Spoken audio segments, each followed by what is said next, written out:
Las opiniones expresadas en este episodio son responsabilidad exclusiva de nuestros invitados y no representan necesariamente la postura de Voces de Conciencia, de Ana Abdala o de Carla Rivadeneira. Este podcast tiene como fines educativos y de entretenimiento. No sustituye un proceso terapéutico profesional. Cada historia es única y te invitamos a escuchar con criterio y apertura. Si ella es tan fuerte, ¿por qué no se va? ¿Por qué una mujer inteligente, independiente y exitosa permanece en una relación que le destruye? Hoy vamos a desmontar uno de los juicios más crueles hacia las mujeres. Porque quedarse no siempre es debilidad, a veces es supervivencia emocional.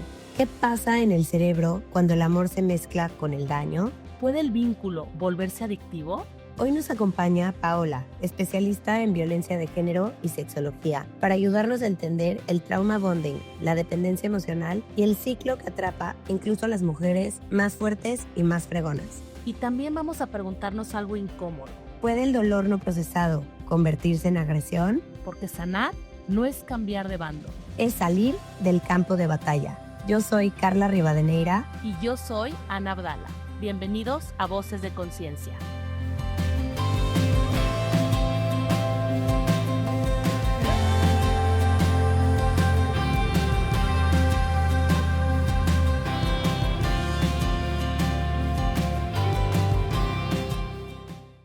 Hola a todos, bienvenidos una vez más a este capítulo del día de hoy. Estamos emocionadísimas, Ana y yo, porque está con nosotros Paola del Rivero. Paola es psicoterapeuta y además sexóloga y trabaja ella tanto en lo individual como con parejas y muchas veces atiende dinámicas donde hay muchísima violencia. Entonces, por eso hoy consideramos que es una gran compañía. Pau, va a ser un placer escucharte, aprender de ti.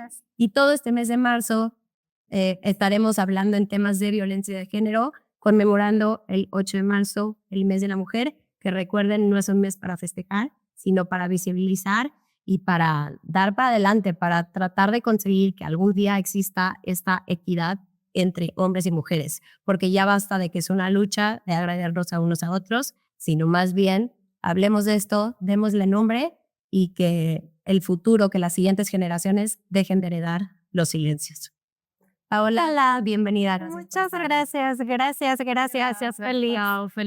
Para tenerte aquí, la verdad, y sobre todo empezar a hablar como de todas estas relaciones destructivas en la pareja. Sí, hagamos mucho sobre el 8 de marzo, que es un día, como dice Carla ahorita, no es un tema de festejo, sino más bien como de recordar la lucha que ha tenido todas las mujeres a raíz de hace muchísimos años, ¿no? Para encontrar esta libertad de expresión, de ser, de pensar, también en la sexualidad. Exacto. Y entonces es un día súper importante y como dice Carla, durante todo este mes de marzo vamos a estar hablando sobre temas de eso. Por eso es que te trajimos. Muchas gracias. Y gracias por estar aquí. Muchas gracias. Yo feliz de estar aquí, de compartir y de que la verdad son temas que se necesitan platicar, que se necesitan visibilizar y yo feliz y muy agradecida.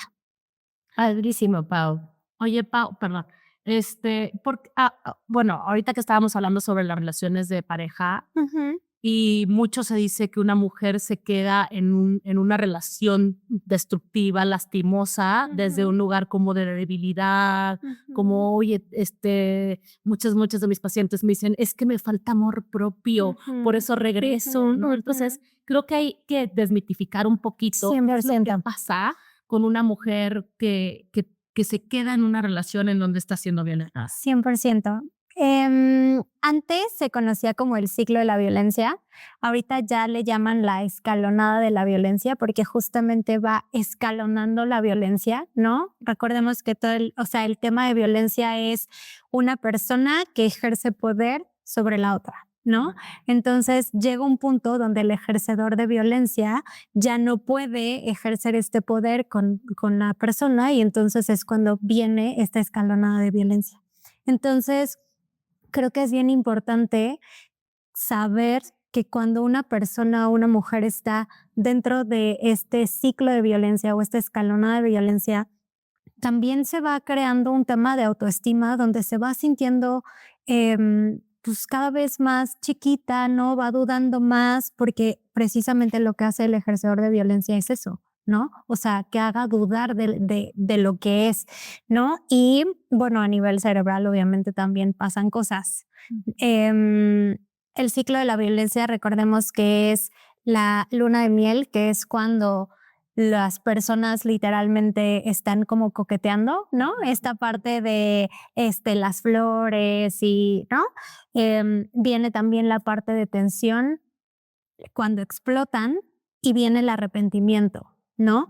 Creo firmemente que el arrepentimiento es como esta etapa de muchísima más vulnerabilidad, porque cuando estamos en el arrepentimiento, ¿no? El ejercedor de violencia está otra vez como perdóname, ¿no? Estamos a un pasito de otra vez la luna de miel y ya la violencia va a subir, ¿no? Entonces, a nivel cerebral, como les decía, también todo esto causa pues neurotransmisores donde pues obviamente cuando nos están coqueteando, cuando estamos en esta etapa de enamoramiento, cuando a quien no le gusta que le hablen bonito, se genera dopamina. Se genera dopamina y la dopamina y la oxitocina hace obviamente que pues queramos estar con esa persona. Y cuando viene la agresión, pues se genera cortisol, que es el tema del estrés. Entonces, justamente no es que no puedan salir porque no quieran o porque les hace falta amor propio, sino porque literalmente a nivel cerebral también pasan cosas. O sea, pasan cosas a nivel químico, aumentándole toda la parte de autoestima, de que cada vez se va, porque obviamente van haciendo que se vayan alejando, de sus, exactamente, o sea, de sus redes de apoyo, de sus amigos, de su familia. Entonces se cree genuinamente que la única persona que me va a amar y que va a estar conmigo es mi ejercedor de violencia. Entonces creo que se juntan muchas cosas y son temas bien importantes de hablar porque si nosotros estamos viendo que una persona muy querida está en un ciclo de violencia, no debemos de juzgar, más bien tenemos que acompañar, ¿no? Tenemos que acompañar y brindarle la información y estar ahí como su red de apoyo porque es lo más importante. O sea, para una persona que está dentro de ciclo, exactamente, de este ciclo, pues necesita red de apoyo porque es lo que va a ayudar a que esta persona vaya saliendo. En uno de los episodios anteriores hablábamos con Marilu, sobreviviente y experta en relaciones con narcisistas, por ejemplo, y es muy parecido a esto que comentas, ¿no? Me haces pensar en el gaslighting que ella mencionaba dentro de su testimonio, en esta cuestión donde el agresor te hace dudar De tu y te hace realidad. sentir que mereces Ujú. esa violencia, ¿no? Como Ujú. que tú te lo ganas y ya Ujú. después que pasó, pareciera que hasta nuestro cerebro nos engaña en decirnos que no fue para tanto, porque Ujú. creo que existe de repente esta duda de, oye, es que esa mujer o ese hombre le da vergüenza y entonces lo calla y no acepta lo que pasó. Ujú. Y yo creo que muchas veces le da vergüenza y lo calla o lo justifica, pero también muchas otras, o sea, sucede algo a nivel trauma, sucede algo a nivel interno que simplemente no le permite verlo, ¿no? Ujú. Ujú. ¿Qué hay del trauma bonding? Pues justo es un poco lo que platicaba, ¿no? O sea, es este ciclo de dopamina con oxitocina, con cortisol, que es este mismo vínculo que me está agrediendo, también es mi lugar seguro, porque es el que a nivel dopamina y oxitocina, cuando Puede estamos exactamente, cuando estamos en la luna de miel, pues obviamente se genera todo esto y quieres regresar. Entonces es como muy confuso y muy difícil porque o sea, es esta misma persona que me está agrediendo, esta misma persona que me está violentando, ¿no? Y no tiene que ser una violencia, o sea, como decía al principio, no es de que llegan y te pegan nada más, ¿no? O sea, empieza con una broma hiriente, con los chantajes, con las mentiras, con los celos que también están súper normalizados y esto va aumentando y es pues un ciclo literal. De hecho, ahorita que estás diciendo del tema de la violencia, hay algo que se llama violentómetro. Entonces, esto ya lo están sacando, gracias a Dios, porque antes se consideraba la violencia exclusivamente como golpes, y si no tienes más de 15 días de golpes, y que, o sea, todo el tema legal. O abuso y violación. Exacto. Abuso y violación. O sea, gracias a Dios, hoy están como ampliando qué significa la violencia, qué es la agresión. Entonces, en el violentómetro, sí ya empieza a haber como control, o sea, es como se cuenta un termómetro, Tal cual. ¿no? En donde van como escalando qué significa una violencia, porque el cerebro no reconoce, sobre todo, ¿por qué? Porque un cerebro enamorado no es racional. Entonces, ¿qué pasa? Que empiezas como a creer que eso es lo normal. Probablemente estas mujeres, que a mí me gustaría que vinieras retomando el tema del bonding, del trauma bonding, que es como el trauma relacional, es como de dónde viene una mujer, o sea, ¿por qué una mujer o un hombre, en este caso, vamos a hablar de violencia o sea, en general, ahorita estamos en 8 de marzo y estamos más enfocadas a la violencia de género, no de mujer. Sin embargo, también se da de mujeres a hombres.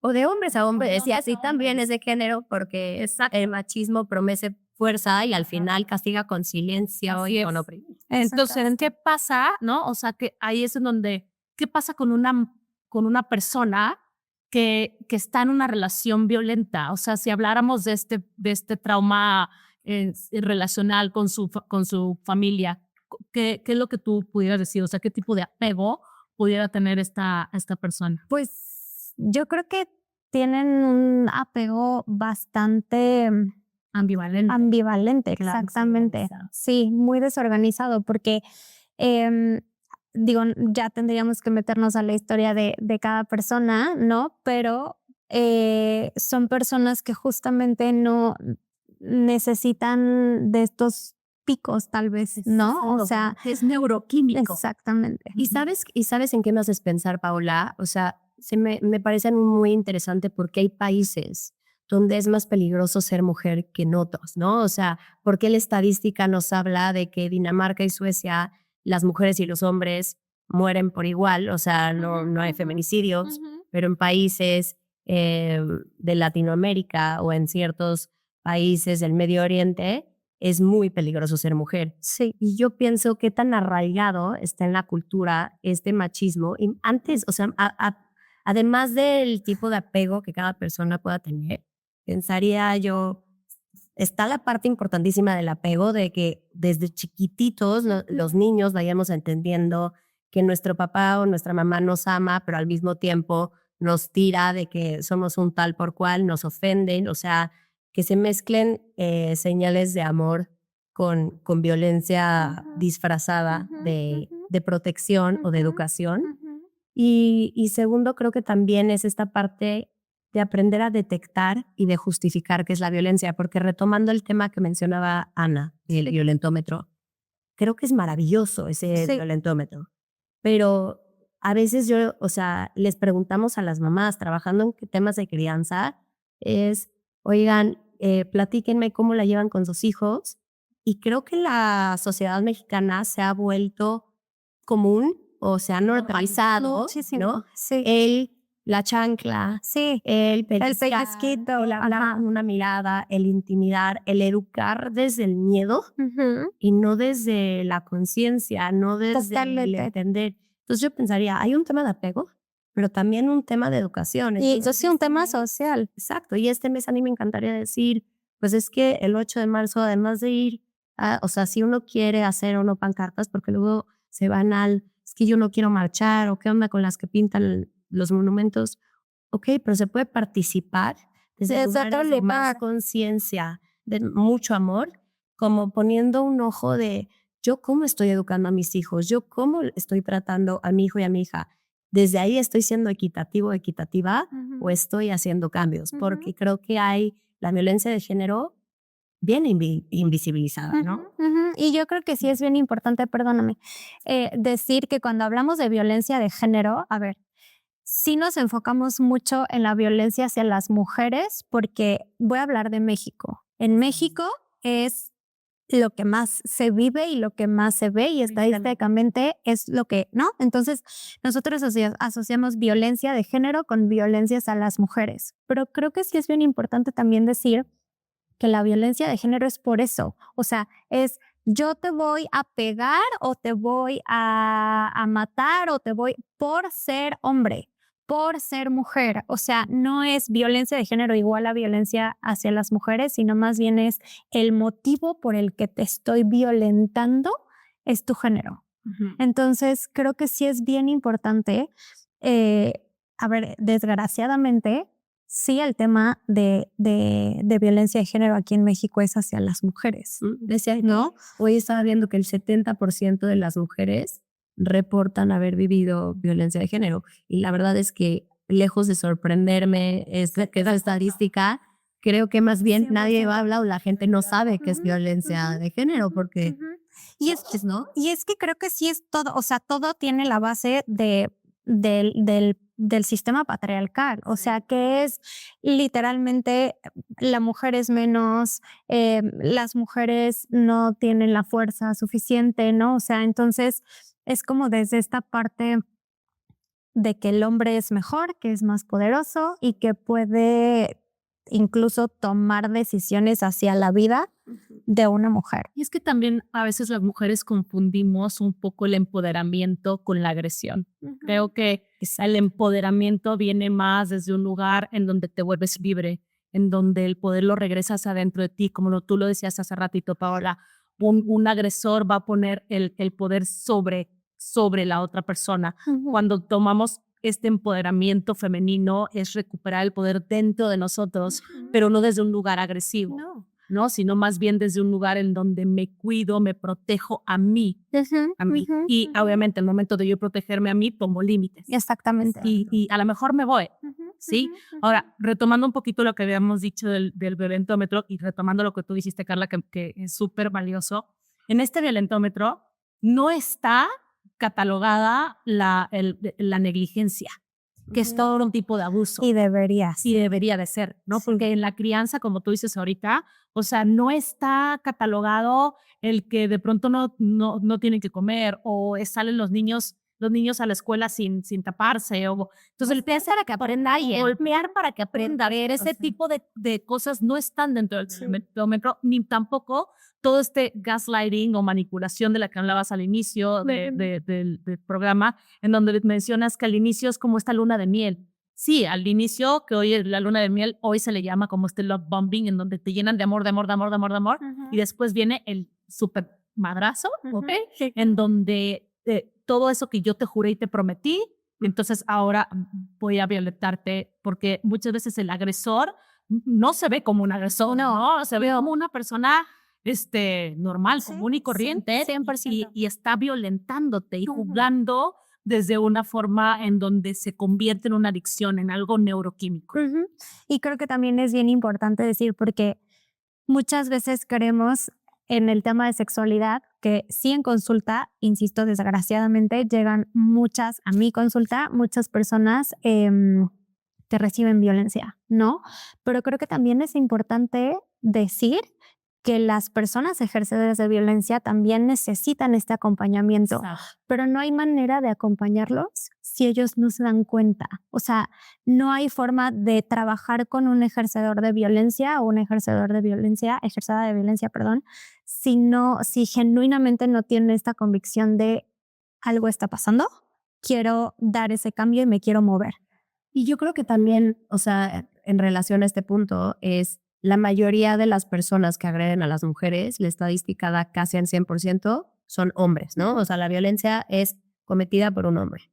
Pero por eso ahí la importancia de visibilizar a los hombres, porque también desde la psicología, desde nuestras 3 trincheras, pues nos damos cuenta de eso, que un dolor mal procesado nos lleva a la violencia. Entonces, pues casi siempre detrás de un agresor, detrás de una persona que trata feo, que maltrata, que violenta, hay una persona que es o fue completamente violentada. Entonces, si la violencia está siendo ejercida por hombres, también hombres la recibieron. O 2, pensaría yo, el mismo machismo manda un mensaje de que el valor del hombre reside en su fuerza, reside en su fortaleza, pero en relación a lo físico, no en relación al valor de su ser, como debería de ser, porque yo creo que ahí está la esencia humana, es voltearnos a ver, ¿no? Ser empáticos, vivir en comunidad, porque ninguna persona sana va a lastimar al otro. No. Sí, 100%. Y tienes, o sea, creo que eso es algo bien importante. O sea, lo que tú dices, que una persona que agrede es muy probable que esa persona también haya sido agredida, ¿no? Y que tenemos que también nosotros como profesionales de la salud ver a esa persona como persona, no como o sea, como ejercedor de violencia, o sea, no etiquetar. Esa persona también tiene su historia, ¿no? Y siempre se habla mucho de las personas que reciben esta violencia, pero también es importante decir que para frenar todo esto necesitamos trabajar desde justo que no haya negligencias, desde no normalizar, ¿no? O sea, trabajo en una escuela y de pronto sí ves a los niños que se están pegando y se están pateando y los frenas y es como, no, pero así nos llevamos. No, no hay manera de que te lleves así, ¿no? O sea, y que sí es bien importante, justo el violentómetro lo utilizo muchísimo porque vean, o sea, no nada más llegaste y lo pateaste, porque así te llevaste, empezaste a hacerle bromitas de algo que sabías que le dolía. Y si ¿no? no, ir subiendo. O sea, creo que es una herramienta muy práctica, porque independientemente de si la persona tiene 7 años o tiene 40, entender que en términos de violencia nos vamos a quedar o en el mismo nivel o nos vamos a ir para arriba, ¿no? Entonces, sí tenemos que empezar a nombrar y a visibilizar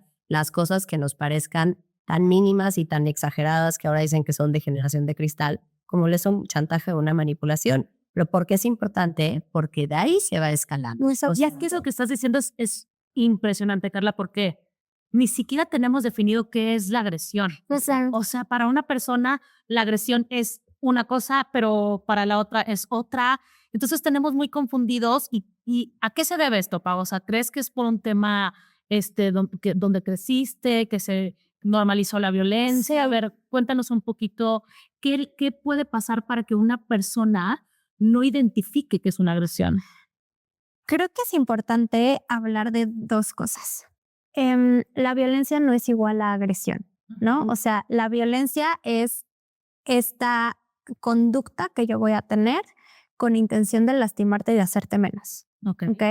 Y la agresión es yo llego enojadísima, así abro la puerta y aviento la chancla y boto y entonces a lo mejor te pegó. O sea, mi conducta fue agresiva, pero mi intención no fue darte en la cabeza, ¿no? Entonces creo que eso es importante. Y la otra... Algo es violento. 100%, o sea, 100%. O sea, mi tema es que muchas veces la intención. Exactamente. La intención de lastimar al otro lo hace violento, pero la conducta es agresiva. Sí, hay la inteligencia de la que hablabas tú. Exactamente. Y sí, desgraciadamente tenemos bien normalizado un montón de conductas agresivas y violentas. O sea, los celos, es que me cheque el celular porque de verdad le da paz. Es control. Es control. Control es igual a violencia, es control. Sí, entonces normalizamos mucho y que además creo que en esta normalización nuestro cuerpo empieza a generar cierta tolerancia. Exacto. O sea, te vas como acomodando. Exacto. A eso. Exacto. Sí, sí. Y volvemos, ¿no? O sea, como este trauma relacional, a todo lo que se va generando, al ciclo de la violencia, ¿no? Y no es que esta persona no quiera salir. ¿Por qué le da tanta ansiedad salirse de una relación así? ¿Por qué la sociedad hoy cree que es un tema de debilidad? ¿Y por qué creen que es un tema de debilidad el que te quedes en una relación así? ¿Por qué utilizan la palabra es que es muy débil y no se puede salir? Sí me parece importante, retomo lo que decía hace ratito, la empatía. Si vemos que una persona está ahí, hay que ser empáticos. No es porque sea débil. Exacto. No es porque sea débil, es porque volvemos a lo neuroquímico. O sea, esta misma persona que me violenta también me da paz y me da calma. ¿Por qué? Porque me trae la florecita, ¿por qué? Porque me dice, vámonos de viaje, ¿no? Entonces es como, ok, ya es mi lugar seguro, ¿no? Pero de pronto otra vez viene esta escalonada donde se hace la tensión y viene la agresión y se genera el cortisol. Entonces no es que sean débiles, es que el cuerpo literalmente a nivel químico genera cosas. Yo creo que eso es lo más importante. Cuando, o sea, para mí esta frase de caras vemos, historias no sabemos, es muy grande y es muy importante, ¿no? Porque es muy fácil juzgar y cuestionar y decir, ¿cómo es posible que siga aguantando eso? ¿Cómo va a acabar? Ya le pasó de todo. Pero la realidad es que nuestra historia nos ata. O sea, va más allá de la lógica.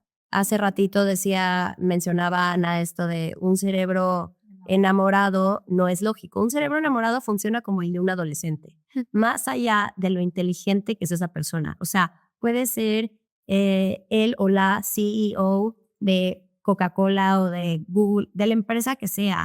Puede ser presidente, puede ser, vaya, o sea, una figura brillante y sin embargo ser víctima o sobreviviente de una relación de abuso de género. ¿Por qué? Por la historia que tiene, porque para él o para ella eso es lo conocido. Y qué peligroso, cómo puede para algunas personas regularles, o sea, que regule su sistema nervioso aquello que los lastima tanto, que es como que, como, sí, oigan, sí pasa eso. Y qué desafortunado y por eso la importancia de sanar. Y yo por eso regreso a este punto, yo creo que por eso el que la mayoría de los hombres sean los que ejercen la violencia, porque dentro del mismo machismo a las mujeres se nos violenta más, pero también nosotras somos las que tenemos permiso de quejarnos, de levantar la mano y de pedir ayuda, de ir a terapia. Hoy en día, ¿cómo están los porcentajes en Centro Integral de Conciencia? Que si no lo conocen, acérquense todos. Ahora es un espacio bien padre y bien seguro y muy profesional, pero la tendencia sigue siendo marcadísima hacia que la mayoría de las personas que van, tanto en menores de edad como en adultos, sean mujeres y que muchas veces inclusive parejas que llegan a tratarse, el hombre suelta porque no le parece tan necesario o porque en el momento de confrontar, de cuestionarse, se abre historia y eso se confunde con fragilidad. Y lo grave es, repito, que ahí no está la fragilidad, está la falta de libertad, está ser prisionero de creencias, ¿no? 100%. Y creo que esto del violentómetro es algo que sí hay que compartir mucho, porque cuando tenemos este violentómetro también nos da una idea de dónde estamos también colocados y colocadas, ¿no? O sea, porque también incluso si nos volteamos a ver a nosotros y a nosotras, nos damos cuenta que también podemos llegar como pues a tener esa violencia sobre la exactamente. Entonces creo que es algo bien importante que tenemos que o sea, que conocer, a lo mejor no tenerlo en el celular, ¿no? Pero sí conocerlo. Ahorita ya agregaron mucha violencia digital, ¿no? O sea, porque solo venía como sextorsión y así, pero ahorita ya agregaron como más cositas que están dentro de la violencia digital. Entonces creo que es bien importante que se metan así, lo googleen, lo lean. Es un termómetro donde nos va a dar idea de dónde estamos colocadas y colocados, ¿no? ¿Cuál sería el primer paso para, o sea, en trabajo terapéutico, para trabajar en una persona que está viviendo, sobre todo una mujer, vamos a ponerlo en este caso, una mujer que está viviendo violencia? ¿Cómo lo llevarías? Creo que lo más importante es la información. La información. Empezar a nombrar. Exactamente, empezar a nombrar la información y empezar a trabajar mucho las redes de apoyo, porque insisto, cuando están en una relación de pareja, por ejemplo, donde la pareja es la que está ejerciendo violencia, lo que hacen es ir separando de tus redes de apoyo, o sea, te vas aislando y entonces creo que es importante que si somos esa red de apoyo, pues justamente para que te quedes. Exacto. tal cual. Para que los necesites más. Exacto. O sea, fíjense cómo en esta dinámica de un agresor, lo que hace, como dice Paola, es empezarte a aislar de toda tu red de apoyo. Porque, ¿qué pasa? Que si tú no tienes red de apoyo, pues ¿De entonces quién me sostengo? ¿de qué me sostengo? Lo mismo pasa con la violencia económica. ¿Ok? Entonces, yo te voy dejando cada vez sin, no es necesario que trabajes, yo te mantengo, yo te cuido, entonces le voy quitando las patas sobre la cual esa persona se está sosteniendo. Entonces, más difícil, por eso genera tanta ansiedad el poderte ir de una relación, porque además estás sin bastones, sin patas, sin dónde sostenerte. Exacto, 100%. Y entonces creo que sí es bien importante si estamos, trabajar la red de apoyo, y también si tú estás viendo a una persona que está en esta dinámica, yo sé que puede llegar a ser bien cansado, porque es estar escuchando y estar escuchando cómo violentan a la persona que amas, cómo violentan a la persona que quieres, a tu tía, a tu prima, a tu amiga, a tu amigo, pero es importante que estés. Sí, porque esta frase de tú vuelves con él y yo te juro que te dejo de hablar. No, sí, es justo, es justo lo que necesita, de dónde sostenerse, porque entonces genuinamente va a creer esta persona que la única persona que la va a amar es es la que me está violentando. Entonces yo sé que es cansado, sé que es complicado, agotador emocionalmente, pero es importantísimo que estés como red de apoyo. Y me haces pensar entonces en la importancia, porque yo creo que muchas veces podremos haber estado en una situación donde tenemos un ser querido que sabemos que está en una relación violenta, pero al mismo tiempo ese se vuelve un tema tabú. A ese agresor no le ponen límites porque los límites ya son imposibles de poner, pero con los demás, con terceros, es por favor de él no hablamos, no lo quiero, o pone distancia, ¿no? Entonces, también me haces pensar en todas estas mamás, hermanas, amigas, amigos de alguien que amen con todo su corazón, pero estén preocupados por él. Yo creo que algo bien importante que sí pueden hacer es no clavarse en el juicio, sino en el tratar de ser una red de apoyo sólida. Y si él o ella no quiere hablar de esto, anímense por lo menos a acompañar, porque momento en el que estén ustedes, se la ponen mucho más difícil al agresor de atacarlo o de atacarla. Entonces, a lo mejor y su persona querida los va a empujar, pero ahí no dejen, o sea, que el mensaje sea, oye, es que yo quiero estar contigo, te extraño, es que eres lo máximo, es que te quiero mucho, oye, vamos juntas a arreglarnos, vamos juntas al cine, hagamos planes, o sea, no necesitan volverse sus terapeutas, no necesitamos enfocarnos en esto. Recuerden que es una persona amada para que deje de necesitar tanto, o de tener una relación de tanta codependencia con esta persona que lo está maltratando, porque si no está cañón salir. Oye, Pau, ya para terminar, porque se nos acaba el tiempo, ¿qué mensaje le pudieras dar a las personas que nos están escuchando? Pues creo que es bien importante que no hay que juzgar. No hay que juzgar. Así, o sea, creo que no me voy a ir más allá. No hay que juzgar y hay que ser empáticos con la gente, tal cual. Y no ser cómplices, ¿no? Sí. Porque al final una sociedad que invisibiliza se la pone fácil al agresor, justifica al agresor. Y la violencia yo creo que nunca debería de justificarse, aunque a veces justificamos la nuestra, la propia. Y eso está mal. Oigan, muchas gracias por escucharnos hoy. Por favor, si conoces a alguien que esté viviendo algún tema de violencia, por favor, no dudes en pasarle este podcast, a ver si a través de este acompañamiento tuyo, a través de las redes, pudieras generar un poquito de conciencia en esas personas que viven, aparte, se vive en muchísima soledad y con mucha vergüenza. Entonces, los invitamos a compartirlo, a mandárselo a aquellas personas que crees que le pudiera servir. Y bueno, Paola, muchísimas gracias por escuchar, por estar aquí, por darnos tu punto de vista de un especialista. Paola la pueden encontrar en Centro Integral de Conciencia. Y bueno, pues no se olviden de vernos en el siguiente episodio en donde vamos a hablar con un testimonio que ha vivido violencia intrafamiliar. Va a ser súper valioso también ese testimonio. Muchas gracias. Yo soy Ana Brala. Yo soy Carla Rivadeneira. Yo Paola del Rivero. Y gracias por acompañarnos una vez más. Que estén muy bien y hacer ruido este mes de marzo.